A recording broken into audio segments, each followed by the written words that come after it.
to another week of masterclasses. Today we are going to be doing a patch 14.4 rundown and talking about what is upcoming in the new patch. This will include units, this will include items and trait changes, and talk about what new comps or what existing comps but modified a bit will be the play for the upcoming patch. So couple changes. As I mentioned, we're just going to focus on items, traits, and units. It's not too much this patch. This patch is pretty small because we're nearing the end of the competitive season and not too much wants to be changed, just to keep things in order. And also not too many things are out of balance, so it's pretty good that the changes are not too big. So here we go, 14.4 roll down. We have included Caitlyn and Lilia. Caitlyn we'll talk about near the end, why it's actually included, and we'll ponder about why or how she'll be performing after the change. And then Lilia, just because super fans are being played everywhere, but we'll also talk about that at the end. So the first one is item changes. The first main one is Dragonclaw. Basically, they just bumped up the MR by 10 and then lowered the max health that you get from building this item by 1. And as Mordog explained it, he just wants to make this item more catered towards being the main anti-magic damage item. And that's why the change in the increase of magic resist, but the decrease by a little bit in max HP. Now, Dragonclaw as an item has always been kind of in an interesting spot. The reason why is, first off, it's only good against front to back magic comps. And this set it's a bit different, but in previous sets it was just not a great item. Like now it's okay, but when you're using magic damage from an AP comp, a lot of the damage comes in the form of area of effect, and this means that the backline might be targeted either at the same time as the front line or first. So because D-Claw or Dragonclaw will be going on your main tank in the front line, if your backline is being targeted, it doesn't matter if your front line has a Dragon's Claw, your backline and your damage will be dead. So at least in this set, it is very strong against comps like Katarina, at least in the early to mid part of the fight, while other units are still alive. Bard, Kayle, Ahri, these are examples of front to back magic damage comps. So D-Claw is very strong into these types of comps. Against like a Senna, it's not as good because Senna does true damage. And then things like a Lulu or Seraphine, they can easily target the backline, like your backline, and Dragonclaw will not have a very good effect and have much use there. So keep that in mind when you're building this item. The other thing is, as of the couple recent patches ago, they really reworked the rod and the cloak items. So there's a lot of cloak items that are quite good now. Stuff like Even Shroud, Spark, Bloodthirster, all these use cloak. Even like in stage 2, stage 3, you could slam Rune-ons just for tempo. There's another cloak there. And D-Claw uses 2 cloaks, right? So definitely prioritize your Even Shroud if you're playing AD Flex for that Sunder. Spark for opposite if you're playing magic damage comp. Make sure you have that magic shred, and then any like melee unit that uses BT, so like your Zeds, your Zed or like your Urgot, definitely prioritize these better items before killing both of your cloaks to make a D-Claw. So this is the first item change. Still very good against, like as I mentioned, like these front to back comps, but against like AoE comps, it's definitely not as good. The second main one is going to be to the Radiant version of Adaptive Helm. So this is also known as Jackshaw the Protein. The main change is a removal and then a buff. So the removal is, if you get this item, so Radiant Adaptive Helm, you no longer get the front 2 rows and the back 2 rows effect all together in one package. So now they've been split up and buffed a bit. So if you have the front 2 rows version of this, now the resist has been increased by 20. So this is both resist, so you get 80 armor and 80 magic resist, which is really good. And the most important part, the mana on being hit has been doubled. So you might just think like, oh, it's only like 1 mana, but if you look at it percentage wise, you actually go from just 1 mana from being hit to 2. So that is a full 100% increase. So this is pretty good.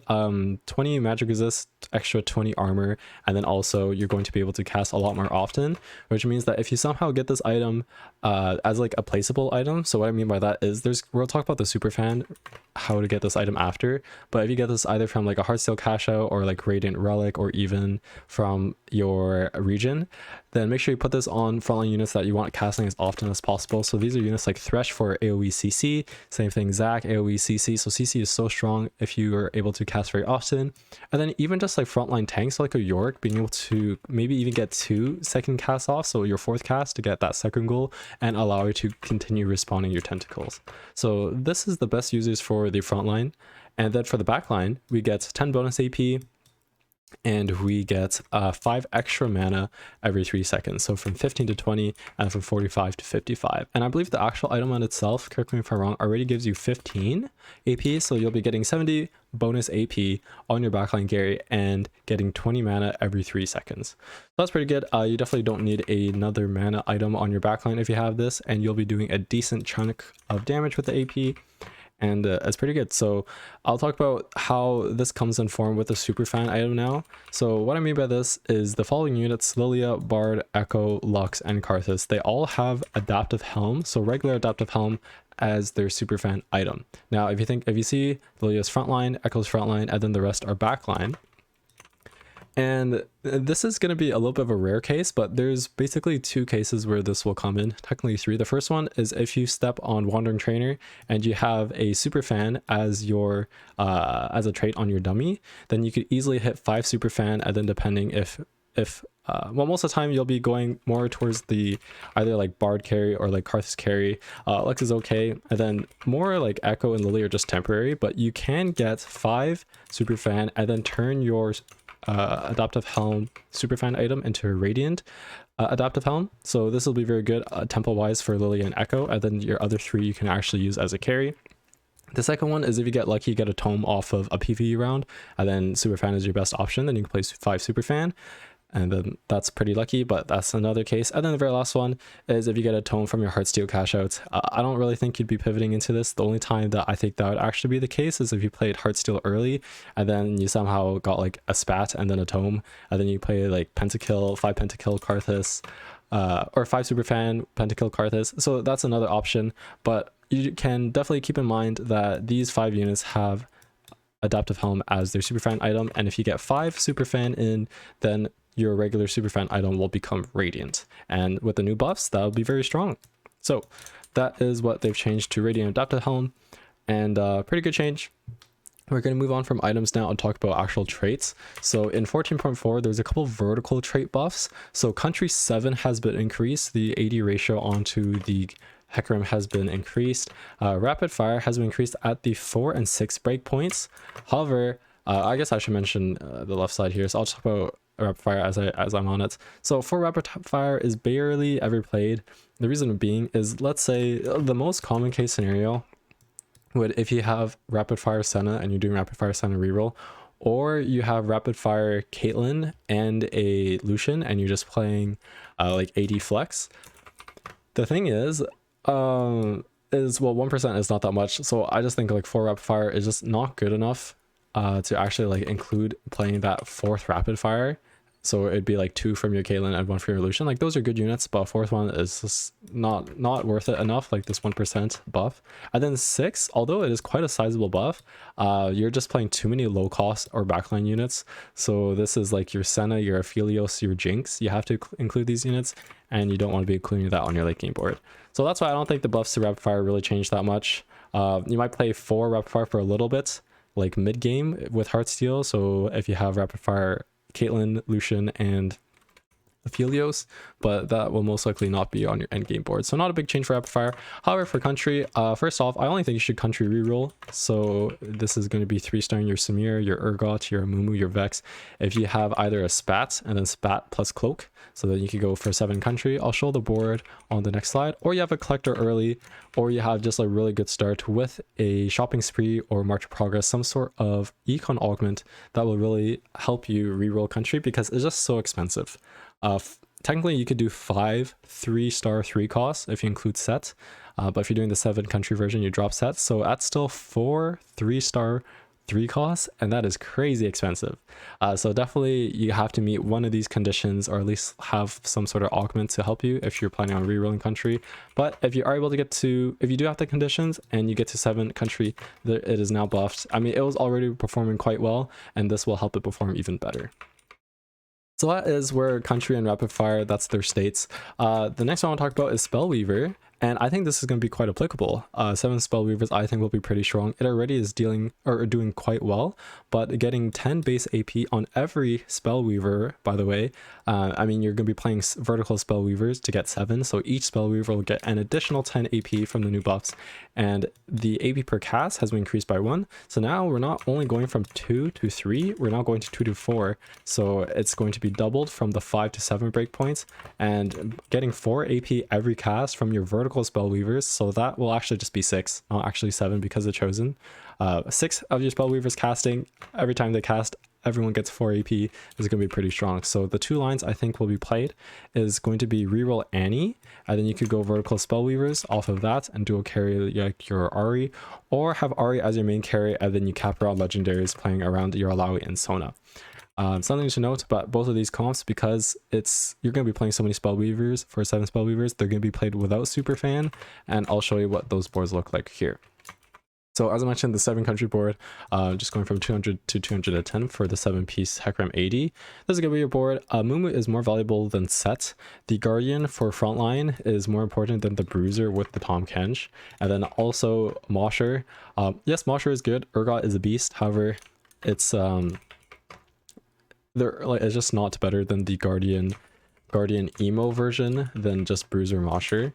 And then Amu is just a better unit, like CC is just better than pure tank. Also set got nerfed by a little bit. So that's why we play Amumu. We just drop the sets on level 7. So this is all level 7 board. Make sure you position on the left side, as the Hecarim will be coming and emerging out from the left side of the board. So you can at least play on the same side as your Hecarim.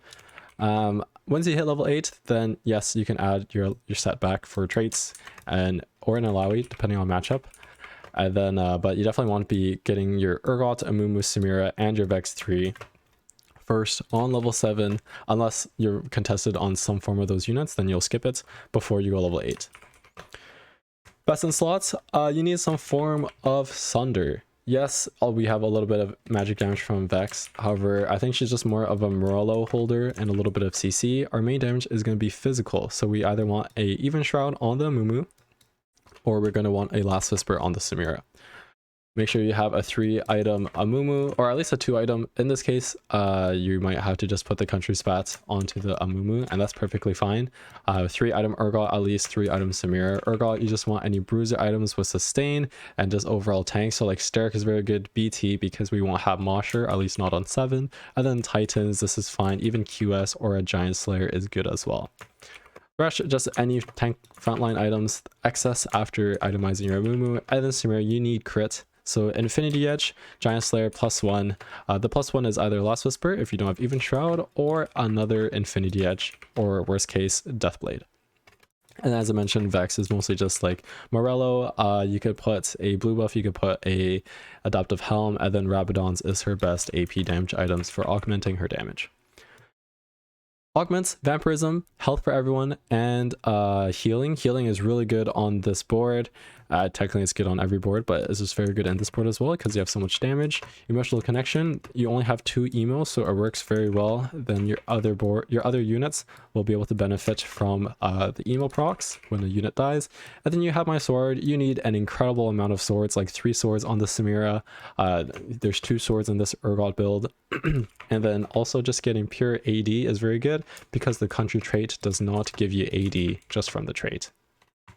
And then other augments that are very good, as I mentioned, Shopping Spree, March Progress, and then Infernal Contract. Country is one of the very few comps that you're still able to win out, or at least place really high by staying level 7. There's no big level 8, I guess, cap. Like, yes, if you go level 8 and you somehow get Alawi 2, then yes, that is very good. However, your main core is going to be on level 7, and going level 8 is not a bigger spike than 3-starring your 3 costs on 7. So that's why Infernal Contract is very good, getting that huge influx of gold to help you 3-star your Amumu, Urgot, Samira, and Vex. So this is the country board. Remember the 2 conditions. 1, you need a country spats. or two have some sort of like econ booster, so either like a collector on Samira or one of these augments that I mentioned. But very good, performing very well, keep this in mind. And then the next one is Spellweaver. So keep in mind, this is I guess theoretical because the stats have not been released yet, or the actual patch.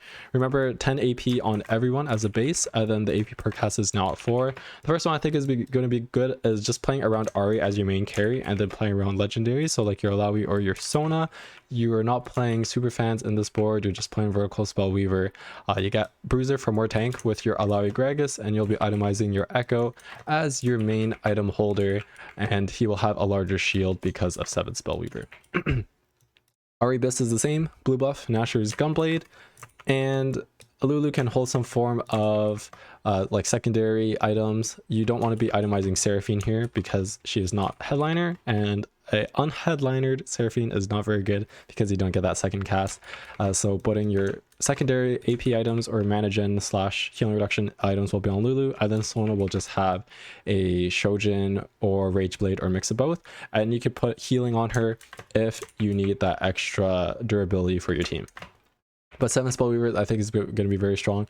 The other one is going to be playing Annie reroll. So then now our main focus will be Annie. Either just going now here we'll be only able to fit 2 emo if we play 7 Spellweaver with this new board, and then we can pair Guardian with Amumu and our Nico, and then with 2 emo we're going to go from 50 to 40 mana because 20% of 50 is 10. So now that we have 40 mana, I mean we've done the Annie math quite a while, 2 Shojins means that we are getting 20 mana per auto attack, so that's 10, and then plus another 10 from our 2 Shojins.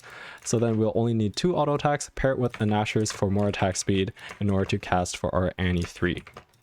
We could duo our Ari, make sure that Lulu is between our 2 main carries, so then she is able to hyper pop both the Annie and the Ari, and we're in business.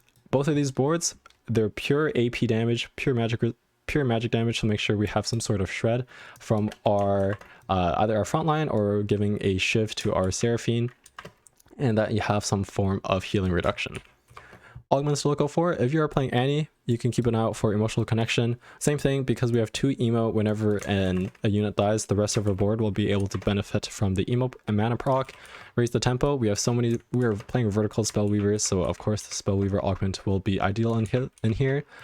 Jewel Lotus, the Spellweaver trait gives you so much base AP, and then just like AP in general, so we want to be able to crit with this large amount of AP to deal even more damage. So Jewel Lotus is very good. Jewel Lotus 3 will be ideal. And then last but not least, Vampirism. Vampirism is just a better version of Harmesis because it gives your board wide HP as well, and then being able to heal up after your damage, because you'll be doing a lot of damage. The problem with 7 Spellweaver is you don't have enough front line. Like, you will have so much damage with either your Annie 3 and your RE2, or your RE2 Lulu secondary carry Sona. Just the front line is a bit lacking, so getting a little bit of HP and being able to heal is very good as well.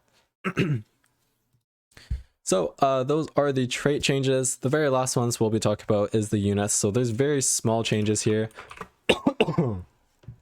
Lily is the first one. We're just getting a bit of a mana buff. I mean, this barely changes anything. One thing to note, Lily is played in almost every board except for Heartsteel Flex and Disco. So it's played in every reroll board. It's played in Pentakill. It's played in RE Warriors. So just keep an eye out for this unit. Make sure you hold on to it because it's really hard to find later in the game if like everyone is playing Lilia. Poppy, I'm not sure exactly how changed this is because there's a bug where she gains more attack speed than intended. So I guess it's just compensation. So nothing really changes here, just like base Poppy. Technically, the Poppy is now stronger if you don't have any bonus attack speed that you're implementing onto her. But yeah, 0.5 attack speed, it's not even bad. And then this has already been noted in our previous video where Karthus's superfan item was changed from Archangel Staff to Adaptive Helm, but it was not documented anywhere, but it's been live for a while, so they just finally talked about it.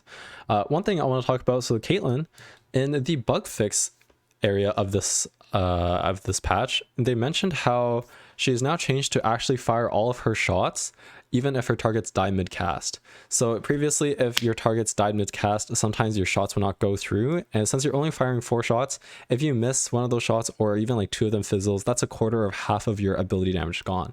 So this should technically buff the 8-bit line, so your 3-star Riven and your Caitlyn duo, and Heartsteel 80 Flex if you're not playing the generic Zed Ezreal. So if you're playing around the Caitlyn Garen, and then you have Rapid Fire, either from the headliner or you're playing around Lucian Jazz. So Caitlyn should just be a better, at least more reliable unit, and overall her DPS should be higher because she is no longer fizzling her shots from her ultimate. So that's everything for today. I said it was not too much of a change, but we ended up talking for 20 minutes. I'll just recap everything real quick. So Declaw, it's now the main anti-magic damage item. Very good against front to back, but not that good against AoE comps. So like your Seraphine or your against Seraphine or Lulu. And definitely make sure to prioritize like your Even Shroud, your Spike, your Bloodthirster before killing both of your cloaks. Radiant Jackshow. Once again, it's more of a niche time, but if you are able to get it on frontline units like Hasselot, especially with CC, is very good. And if you are able to somehow get a Superfan emblem, then you can either carry like 5 Superfan Karthus, Lux Reroll, or most likely Bard. Vertical traits, 7 country, very good. Make sure that you have a Spat or Collector or some sort of Econ augments. Rapid Fire, I don't think there's that much of a change. And then Spellweavers, it'll be these 2 boards here. So that's everything for today's class. This will be dropping, I think, on Wednesday or Thursday because Monday is considered family day, but it will be sometime this week. And I hope this works out for you. So good luck in your games. I'll end the recording now and see if there's any questions. But next class will be on Monday. Next class will be on Thursday, the 22nd. So thank you all for watching.